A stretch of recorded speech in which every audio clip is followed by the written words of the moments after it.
Hey guys, welcome back to Builder Funnel Radio. This is episode 103 with Bryan Sebring, and Bryan owns a design build remodeling company out in the Chicago area, and he and I go way back. We often, when we're at an event or a conference or something like that, we'll grab a couple of drinks and head over and talk digital marketing, kind of nerd out for a little bit. And so figured it would be a good opportunity to bring him in and share some of what he's learned over the last 5 years in working on his website, participating in digital marketing, and kind of a unique opportunity that came out of that as well that I think you'll be kind of interested to learn more about. So sit back and enjoy. This is episode 103 with Bryan Sebring. Hey, Bryan, thanks for joining me today. Yeah, thanks for having me. Yeah, I'm excited to dive into the conversation because you're one of those people that has been paying attention, investing in digital marketing for quite some time. I think you were probably an early adopter, but I was trying to think about when we first met. I think it might have been in an RA Remodelers Advantage roundtable that I was sitting in on, or do you remember something like that? You and I first met, yeah, when you were in probably Orion. I think you were with Orion, either that or Helios, but yeah, one of those groups. And then I had met your dad, well, before that, your dad. I don't know if your dad's with you anymore, but yeah, he's a really good guy. Um, Yeah. but yeah, I think predominantly I met you in that group where you sat in for 3 days, so I got to know you a little bit there too. Yeah, and it was quite some time ago, and something that sticks out to me about that group is I felt like you took a little bit of heat or just an extra line of questioning for always spending so much time on your website, and I think people thought you were tinkering and doing all these things. They're like, you shouldn't be spending all this time, but I feel like that paid off for you, and you've been able to leverage that digital channel. So before we dive into the digital realm, maybe you can just give people kind of a quick overview, your business, the types of projects that you guys do, that sort of thing. Yeah, we're Sebring Design Build is the company. Been around for 21 years now, since 1999. We do kitchens, bathrooms, basements, additions, and some new homes, mostly remodeling though. We are design build, so we have a design studio here in Naperville, Illinois. It's just about 40 minutes west of the city of Chicago. I have 3 designers on staff, so we're a moderately sized company. And the projects that we do, I guess, our ideal projects have design and managing of, I tell this to customers, probably at least 10 to 100 vendors and subs involved in it. If it has less than that, it starts to get to a point where a homeowner can do things on their own, and they don't really need us. If they don't need design, usually it's not a good fit. So yeah, we switched over to Sebring Design Build about 4 years ago. We used to be called Sebring Services. We did that to try to find more clients that fit our niche. Rather than when you hear services, it's kind of very general. So I was trying to niche down, and we don't do partial projects. Our strength is start to finish, redesigning the space, making it better. And we do pull and replace if they want, as long as there's selections and stuff. But that's our normal, I guess our ideal client. Cool. And yeah, when do you think it was that you kind of first took an interest to the website and digital marketing and seeing that as a real marketing channel? 2015, I had redone, I think I told you this story in the past, but a long time ago, I redid my website and spent a lot of money on our website, and it was custom. It wasn't in WordPress. It's like $15,000 5 years ago. And some people will tell you that's not a lot of money for a website. Other people will tell you that's a lot of money. It just depends on who you talk to. What I got out of it, it was a lot of money. And then once I did that, all my SEO that I had for 15 years tanked. They literally didn't do things. They didn't do 301 redirects. They just kind of 301 redirect. They all just redirected back to the main page instead of some of the content I had in there to help. And so I remember going to that company and to the guy I knew there, and he's like, "Oh yeah, this is now when you spend $3,000 a month in Google AdWords." I'm like, "I don't have that much money," and it honestly pissed me off, to be honest, to be blunt enough to the point where I'm like, I'm gonna at least understand this and learn this so I can choose to hire somebody else and become knowledgeable. So when I hire someone, I can hold them accountable and say, okay, when I'm about to give you a lot of money, what should I expect? And then what happens if it doesn't happen, you know? And so yeah, I call it a rabbit hole. I went down the digital marketing rabbit hole, and it is a very big rabbit hole. And when I talk to other remodelers across the nation, a lot of times when I start to get into the details, their eyes glaze over and they're like, yeah, I'll just hire somebody else to do it. And so I always say to them, you hire someone else to do drywall and tape your projects, but you don't do it yourself. But at least you understand what the correct way to do it is. And the problem I think with this industry is that people just hire a drywaller and don't really understand what good quality, value-driven drywaller is. The same thing, with their website. So I think they just kind of hire, and then I get a lot of these calls because everyone knows I'm in marketing and Remodelers Advantage. I'm like, can I get a lot of calls like, friends and in other groups in my group saying, hey, my contract's coming up. I don't think I've gotten value. I'm like, well, when you signed it, what did you expect? And they're like, well, I don't know, calls. How many calls? And I always say, did you talk to them? Did you talk to them and say, this is what I expect? And most of the time it's not. And so it's just a lot of guys in our industry tend to just gloss over this. This is the lifeblood of our industry. If we don't have leads, if we don't have good leads, we're not in business. Obviously there's other parts of it too. You have to be good at sales too, but you don't have the people calling and, calling your phone, you're not going to stay in business. So I feel like a lot of owners, remodelers, don't spend the time to understand it so that they can hand it off to a company like yours or do it in-house if they want to spend that money and they want to take the time. I'll be honest with you, Spencer, you should be teaching people about this. You should be teaching a course about, you could probably sell a course on how to, hire a digital marketing agency and have success with it. And because I think there'd be a lot of guys that would pay for it just to learn that aspect of it, and then to gain a lot from it, I guess. Yeah, I think you're right. I mean, we hear it all the time, and I kind of equate the chuck in the truck to the fly-by-night SEO company, because I'll hop on a call and they say, yeah, I've been working with an SEO company for a year or 2 years, and I pay $300 a month or 700 or 1,000. It's kind of in that range. And I say, great, what are they doing for you? And the answer is usually, I don't know, or some keyword stuff, but it's not all these other pieces that are involved too. SEO is a part of it, but there's a lot more to it. So I guess I'm curious. So you kind of 2015, you went through the website, got burned. You're like, all right, I'm going to dig in and learn this. And I know you have been doing all this stuff in-house and taking it on. I'm sure you maybe piecemeal out some parts, but you understand what you want done. So how long was it until you started to feel like, oh, wow, I'm seeing the fruits of my labor and my knowledge and understanding of all this stuff. And I know I'm on the right track, even if you're not where you want it to be. So there's two parts of that. With leads, probably took about 1.5 years. Mm-hmm. Legitimately, I mean, I always tell people this is a marathon, not a sprint. If you want to sprint, go spend money on Google AdWords, Facebook leads, and we spend money on both. But if you want SEO, it's one of those things that you invest some time and money in there, and then it can last for a long time. But you can't just set it and forget it. You have to keep doing it. You have to, create new content. You have to constantly be adding to your website because, Google likes that.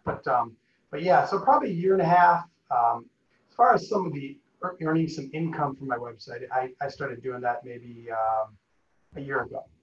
Okay. Because I started to really, the traffic was going nuts. Partly, one of the biggest things I've learned is how to just grow traffic, unfortunately, nationally to my website. I'll be honest, for me, I'll be honest, it's almost easier to get national traffic than it is to get local traffic, because this market is really, really, really competitive. And I feel like local SEO just keeps changing, and there's a lot of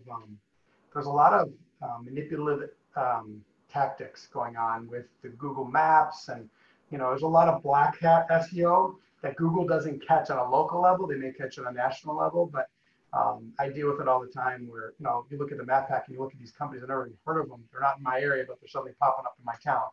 And so, they have addresses and PO boxes and stuff where they do that. So yeah, I think it's easier for me with that. But yeah, probably a year and a half to Yeah. start getting my SEO back when we start getting leads and people telling me they got my information from the web. Yeah, and that's a good time frame. You'll see traffic increases and you can see some lead increases before then, but that's a good mile marker to say, okay, like I'm really feeling it now in a positive way. And you just mentioned something interesting that probably not a lot of people know about, but you said, oh, it was maybe last year that you started earning other income besides like leads that turn into remodeling projects. So maybe enlighten people there. They're going, what do you mean you're making money from your website? What does that look like? And yeah, what have you done to start monetizing that traffic as you were describing it? Yeah, so I would say, well, 2 falls ago, so about a year and a half ago, I was at Remodelers Advantage, and they had, I think they called it, don't quote me, I think they called it Legacy, or I think that what it was about handing your business down to a family member or selling your business. And so there's many talks about how to add things to your business to make it more valuable. Meaning think outside the box. Some people are talking about adding a handyman division, earning income off of just doing architectural drawings if you have an architect on staff. And I have been thinking a while about, I know a lot about digital marketing. How can I make money off of that? And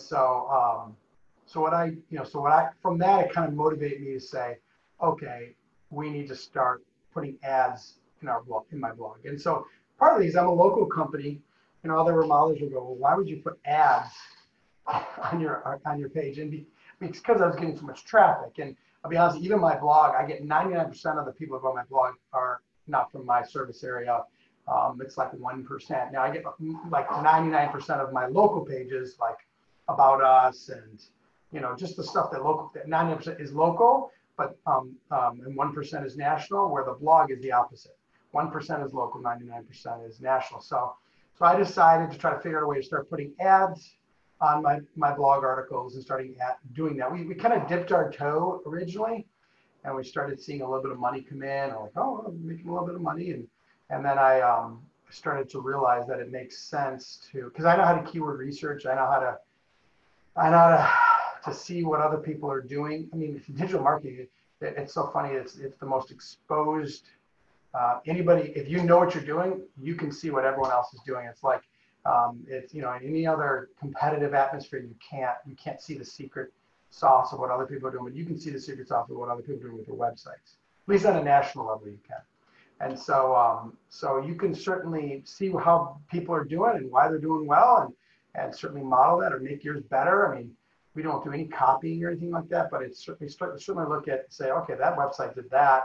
We could do this, and make it better. So anyway, so yeah, we have ads. We also have started to create some articles on, doing tool best of, like, best circular saw, best table saw, and all that is reviews and reviewing that stuff. Some of it we use, some of it we don't, some of it we research on Amazon's reviews, and so that's been slowly gaining as well. So it's been a good amount of money. It's actually helped us through some of this. It went down during the pandemic for a couple months. The ad spend was down, so we were making less money, but then it's popped back up now. And so yeah, it's really helped us through that. That's good. Yeah. And I think, to your point, and just thinking about what makes the business more sustainable, or, that's a huge component. And the way I look at it with this stuff is like you said, you start creating this content, you start getting traffic, and the whole point of it is to get more leads. But then you just have these chunks of traffic or flows of traffic that aren't from your area. They're not going to do work, but the post was helpful. And so it's just, how do I get compensated for being helpful? And that's where those ads come in. So yeah, I mean, we're at the point now where basically the income I make off the website pays for the entire marketing budget on the local level. And so and I have a dedicated marketing person right now, and then I do have a couple of virtual assistants that help create articles. I've gone down that aspect too, which has helped as well. So. Yeah. So going back to when you first kind of took the interest, went down the rabbit hole, you fast forward 18 months and you're like, okay, we're getting more leads and I'm on the right path. What is the, I guess, where should somebody start if they're going, okay, I have a website, I think it looks fine, but it's not really producing. Yeah, where do they begin? Whether that's education or activities or strategy, tactics, what would you say? I mean, if you're looking for local leads, which everyone's going to be mostly doing, I would type in, local SEO, right? I mean, all you have to do is, and there's tons of YouTube videos. If people want to understand it, start there, right? How to build my local SEO, from citations to Google My Business to getting backlinks, do follow backlinks to your website. There's, on a local level, I would start there. As far as tactics, personally, I think the number one thing to do is start building out localized pages. For me, because I have 40 municipalities that I do work in. I'm only appearing in Naperville, where I'm located. So it's building service pages that are unique in content. And I had video that we've done video and stuff in our marketing. We have from, reviews, from face-to-face video with clients that obviously talk really great about us, and we have time-lapse videos. So all those pages are unique. We literally had them written, and they're all, we just did collapsible, when I say collapsible, page for kitchen, bath, and basement edition, but based on the town. We originally tried to do basement remodeling or kitchen remodeling, not Naperville, Wheaton, which is a town near here. And then we had a separate one for basement remodeling, Wheaton, and it got to be too many pages. And what we found, we ended up collapsing those into one page and linking through and redirecting them all to that page. Because we were getting links, but it was just hard to get links to those pages. Those are the hardest thing to do. So localized pages, if you live in an area where if you're lucky and you only have 5 towns, create 5 pages. Personally, it is better to have a service page for everything you do, but it's a lot of work to create a page for every service. But it's got to be unique content. So that, for me, that's the number one tactic I would tell another person if they don't have.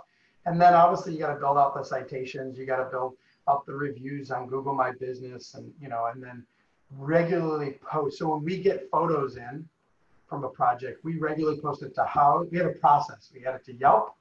We add it to Houzz. We add it to Google My Business. We do all these things and put fresh content on everything. And that does help as well, but it's learning local SEO. I wouldn't even try to tackle what I do on a national level. It's just pointless, I think personally. But it's the local stuff that helps. Yeah, that makes sense. And what does your kind of activity plan look like? In terms of on a monthly basis, are you participating in social media? How many blogs are you trying to write? How often do you update the website? Those kinds of things. Yeah, I mean, we use many tools for social media. I'll be honest with you, I do social media just because I have to. On an organic level, I just don't think. Because I have tools, it makes it worth doing. But if I was literally doing them by hand, it'd be a waste of money and waste of time to do.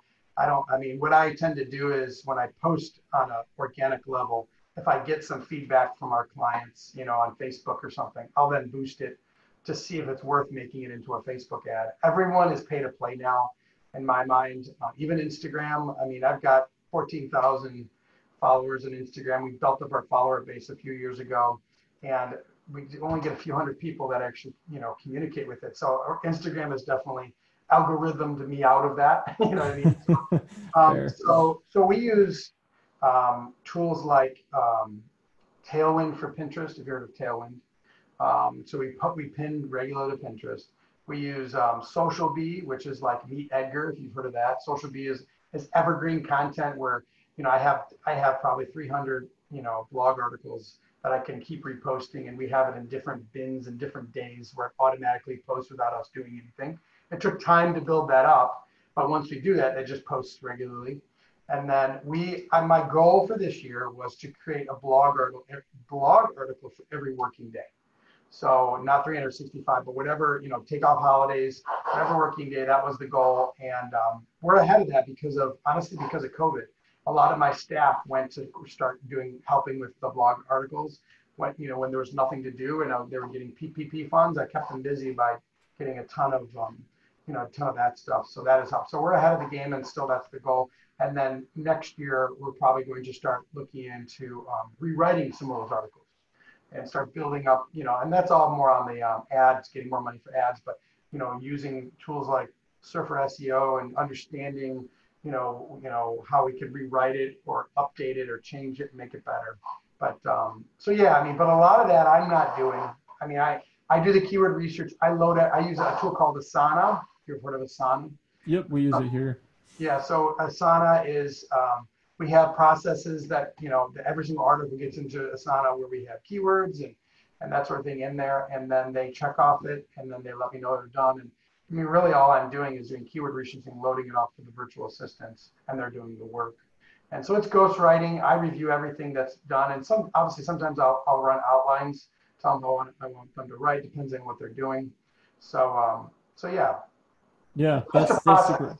It is, yeah. And the stuff that you're running through is after multiple years of building the system and getting going. And you just got to get started. One of the things that I hear often is, why should I invest in all this? Kind of internet leads are junk. They're not like referral leads. What would you say to that? They're not junk, but they're not as good as referral leads. I'll definitely tell you that. But that goes with any marketing, right? I mean, you get smaller contractors. I mean, for years, I remember friends, local contractors saying, I don't spend any money on marketing. It was almost like a prideful thing. Like, I don't need to spend any money because I'm so amazing that I get clients referring you. Well, that's awesome until we get a 2008 that happens and suddenly all your leads dry up. You have to create, I call it new branches, right? You gotta have our new roots, right? I mean, when you get a lead from the internet or from Facebook or whatever, the non-referral leads, it's just an opportunity to then get more referrals from them, right? So if you have a future thinking brain, you should be spending marketing. I mean, I'm in Remodeler's Advantage. We talked about that earlier, but I think they say 2 to 3% you should be spending of your revenue, and at least, to be honest with you, at least. So if you're not, and really what it comes down to is it's not even on a percentage basis. It's less than half our leads come from non-referral or past clients. But it's to try to grow and keep it going, because eventually, referrals can die down. You know what I mean? Mm-hmm. Especially as you grow as a company and it's not just one person doing the work, right? Years ago when I was doing the work myself and I was a project manager, everyone referred me because I was it was me. That was it. And they're like, oh, I love Bryan. And when you grow as a company, honestly, you're less likely to get a passionate client, even though they love all my staff. But when it's just me alone, they're like, I want to help that dude grow his business, right? I love him, and I'll just tell 10 people. Well, as you grow as a company, it's a little less personal on that level, even though, again, we get people that leave us reviews all the time, but it's just less likely to get referrals as you grow. Yeah. I'm so glad you said that. There's a few things in there. One, the whole like badge of honor, not spending on marketing is just, it's silly, right? Because it's a project-based business. You got to keep reselling the work every year, which means you're really a marketing engine that happens to do remodeling, and so you've got to keep that going. And yeah, you're never going to get a better lead than a referral lead, but those are only a portion of your lead flow. And so you think about your marketing channels, and those will close at a lower rate. They may require more education. It may be a longer sale, but to your point, it's still a new customer. And then now they're a new person in your referral base. And if you only have referrals, then you're probably not going to be at the revenue level that you want to be. Yeah. I mean, you're not going to, the likelihood and I've talked to guys who are like, yeah, all we do is referrals and we're growing like mad. And normally my next question is, are you making any money? Because it's usually a balance to that, right? It's if you are growing like mad only on referrals, it's that a lot of it's you're cheap, right? Yes. Again, I'm painting a broad brush, and I get that. And there's going to be people listening like, well, I charge a lot of money. At the end of the day, what it comes down to is what are you really making, right? And so many people don't really understand a comparable to other successful companies, how much they should be making. And I mean, that RA did that, Remodelers Advantage did that for me. When you start to understand what other people are doing, and I thought I was doing well, I'm like, no, I'm not doing well at all. You know what I mean? I could be doing so much better if I just understood a lot more about my business and understood the whole idea of marketing and spending that money. It's an investment. And it can be a poor investment depending on who you give that money to, or it can be a really, really good investment. I mean, some of the money I spent back in 2016 and 17 building up my website, building out content, some of it has paid tons back, right? Because I got ads on it and I've got leads from it, and then other things aren't. So you just, where to put your money in marketing, that's the challenge. It's not whether you should market, it's where you're going to put the money. And it doesn't make sense to invest in House. Doesn't make sense to invest in Angie's List or Yelp or Home Advisor, all these things. It depends on your company and what you want and what you want to charge and all that stuff. And so that's really the challenge I have, is like, okay, where do I want to put this allotment of money towards that'll give me the best bang for my buck? Yeah. And I think you hit the nail on the head. Like with marketing, you can always do more. You can always test. And so it's a big game of prioritization and how does it fit, into your strategy. Because if you're design build, like Home Advisor, probably not a great path for you, but you've got to know that and you've got to commit to that as your strategy. So for those that are listening that, have not gone down the path or the rabbit hole as far as you have, if you could leave them with kind of some parting advice on, exploring digital marketing and getting into it, what would you want people to know to help bring the industry up to speed on kind of some of the things you've learned the hard way? There's a lot of really good content online. And there is a documentary by the Content Marketing Institute. I don't know if you've ever seen that. Marcus, I think his name is Sheridan. I don't know if he's in that little documentary. Honestly, if people do a search for that, they'll be able to find it. That is probably one of the first things I watched to understand content marketing, period, how it's come up through history. Even before there was no digital marketing, how people use content to grow their fan base, grow their, people, the whole idea. And I've had customers tell me this. They said by the time they were done on my website, and they said, I've been researching this for a few months. I love that when I hear that. I've been on your website 10 times. I love that. That's like, it's amazing to my ears. And then they say, normally it's after.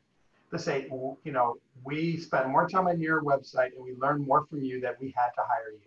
Normally they don't tell me that in the beginning, I had a client recently tell me, we did not get other bids. You were the only one. And, when I hear that, if anything, I get nervous. I'm like, don't tell me that. I don't want to hear that. I don't want you to think, I want you to know that I'm going to treat you like everyone else, give you the best price. And, I've had some people be candid with me about it, but the bottom line is that start and do. When I first did this in 2016, I read a ton of articles from HubSpot. HubSpot's got a ton of content. It's a little old now. I have not found any from them, but, go on YouTube and start typing in local SEO, how to do local SEO on my website. Understand, I use WordPress. I wouldn't recommend any other system. WordPress is, everything you can get is cheap on there, and it's a good system for me. And learn WordPress, understand your website if you want to do that. If not, find a good, marketing agency that actually will teach you. My first marketing agencies, I required them. I want to sit on a call with you once a week, and we need to go through this together. I'll pay for that. And they taught me how to use WordPress. They said, okay, this. I had questions. They would teach me, and I was very open about that. And I think their hope was, okay, you're not going to want to do this because you're a business owner. And eventually, I just hired someone in-house because I knew what I wanted. But that's not for everyone. Actually, I would say it's not for most.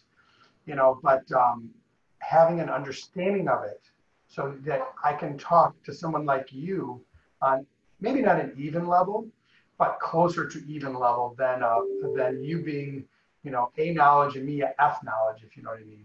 And so the more you can do that, just like a drywaller, just like a carpenter, just like a tile installer, when you talk to a marketing person, you need to understand it. And there's tons on YouTube. There's literally, if you want to do it all yourself, you can do it all yourself and just go to YouTube, and there's over-the-shoulder training all for free.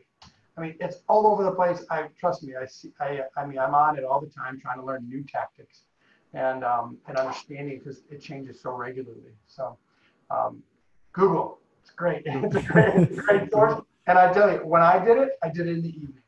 I would go home and instead of sitting in front of TV, I would sit and watch a movie with whatever family, my wife, whatever, and I would be reading stuff online and learning it in my off time because I knew that I couldn't take the time during the day to learn it. And that was my choice, but it may not be the right for other people. But if you really want to understand it, you got to take the extra time to learn it. Yeah. Yeah. I love that. That's good advice. And I mean, sometimes when you get to that point where you're either going to trade time or money, and so if you want to trade the time, you got to carve it out, and that's how I launched my business. Was like, you're working on it during the day, and then at night it was, grinding out those things that you knew were going to be those extra things to get you to the next level. So, well, Bryan, this has been awesome. I appreciate you sharing your knowledge. We've got one last segment of the show that we got 5 questions we ask every guest. We call it the Fast 5. So just say whatever comes to mind, and we'll go rapid fire. So first question is, what is your favorite business book and why? Rich Dad Poor Dad is the first thing that came to mind. It was one of the first ones I read back when I was 17 years old, understanding the whole idea of owning a business, or rather than even working in the business and having a passion to get out of my business someday too. That's awesome. Yeah, that's a great one. All right, next question. Who is the most inspirational person in your life? Inspirational. I would say I don't have anybody in this today. I have had some people in the past that have helped me through that come to mind. I had 2. So one thing I've learned is that, people that say they're self-made is garbage. No one is self-made. Everyone, it's just so rare to find literally someone self-made. Someone's helped you along the way, and I was helped. I had two people, Peter and Mark, 2 friends of mine. One when I was a teenager, and one the first year or 2 of business back in 1999 and 2000. Mark taught me a work ethic, and Peter taught me relational sales and working with clients and always doing what's right, and then quality work. And from those 2 people in my life, it helped me run my own business. So that's awesome. Awesome. All right, if you could have one superpower, what would that be? I'm big into time travel. Time travel? That's a cool one. I constantly in the last 3 months thought to myself, man, if I could have known what was going on in the last 3 months, even in January. The funniest thing is, and a little side note, I told my wife, I sat her down in January, and we were watching the news and watching China build hospital in like 10 days or something like that with 100 bulldozers. I'm like, something is going on and no one's talking about it. What is going on? Like, why is the media not talking about it? So I guess it was there in front of my face, but I didn't want to believe that it could come here. But yeah, I think going back and forth in time, I really enjoy. I really enjoy the idea of that. Let's put that way. Yeah, that's cool. All right, describe yourself in 3 words. Loyal, helpful, I would say, and generous. Awesome. For me, it's I'm loyal to my friends. The ones that are loyal to me, I'm loyal to. I probably, as a business owner, I'm too loyal at times, probably. I really enjoy, I think part of that I should be guilty too, because those people in my life that have helped me, I can't repay them. So I want to help other people. That's where I say, if I'm generous, I just want to help other people. I'm pretty transparent, even with people in my own market. They want to ask me questions. I'd be very helpful to them. But yeah. That's awesome. All right. Final question. If you could leave our listeners one piece of advice, what would that be? I've been on a bunch of podcasts. And this is the number one, and people have asked me that. You're not alone. I think so many people feel like when they're in this business, they're alone. And once I joined Remodelers Advantage, I met all these remodelers. I'm like, this is amazing. I'm friends with, I'm like, anytime I need something, I could call you up and ask you a question. You'd be helpful. I give that back to other people as well. But, get involved, get on Facebook groups, listen to podcasts. And then when you hear a guest like me, reach out. I've had people from podcasts reach out to me, and I've tried to help them. And, I always, as long as I see an email, I always get back to them, but you are not alone. Stop feeling like you're alone. There's a lot of generous people out there that can possibly help you why struggle with it over, why beat your head against the wall when someone else has already done that and people can give you advice. So, you know, That's awesome advice. And Bryan, thanks again for joining me today. This was awesome. yeah, good to talk to you again. Hey guys, I hope you enjoyed that episode with Bryan Sebring. And as always, let's pull out some takeaways and what I uncovered. First takeaway was education. You know, Bryan talked about just educating yourself, going to YouTube, going to Google, start typing in things about local SEO, content marketing, inbound marketing, figuring out how these things work. And you can go as deep as you want into the rabbit hole. It is a deep one for sure. There's a ton of stuff. It's always changing. There are varying opinions at different times on different topics and subjects within this bucket. But it's worthwhile to at least understand how some of the mechanisms work, how you can leverage them in your business. So education, I think, is the top one. You're already listening to this podcast, so you're getting a lot of that education, but you can go a lot deeper in the weeds.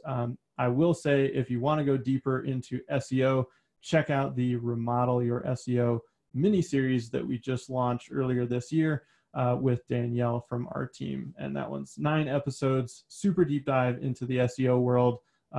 Really good educational material there. Takeaway number 2 is just getting started, you know, getting the ball rolling, starting to work on your website, building out more pages, starting up your blog. You know, you've kind of got to get this machine running, and you really need to do that by creating helpful content. And that was something that Bryan mentioned at the end, that he's generous. He likes to share. He likes to educate. It's because he's really adopted that content marketing mindset, which is very value driven.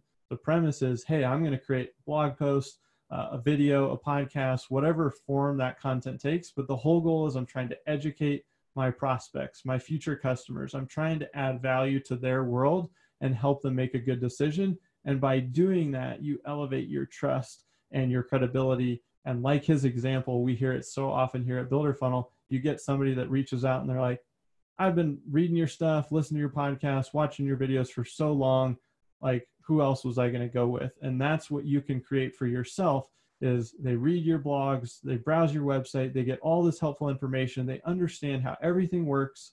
They're doing this behind the scenes, so you never see it, and then you hear about it on a sales call or after they become a customer, and they're like, hey, one of the big, you know, decision points for us was that we just trusted you. We got all this great information from your site, and we knew you were the right company. So that is the vision for it, but you've got to start somewhere. You've got to start tackling those questions, answering their questions as they go through this research process.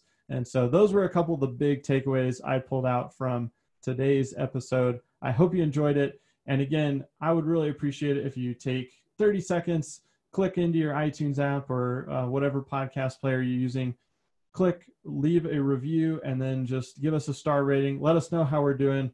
We love feedback, and it helps us spread the word and help more construction companies like yourself. So thanks again for listening, guys. We'll see you next time on Builder Funnel Radio.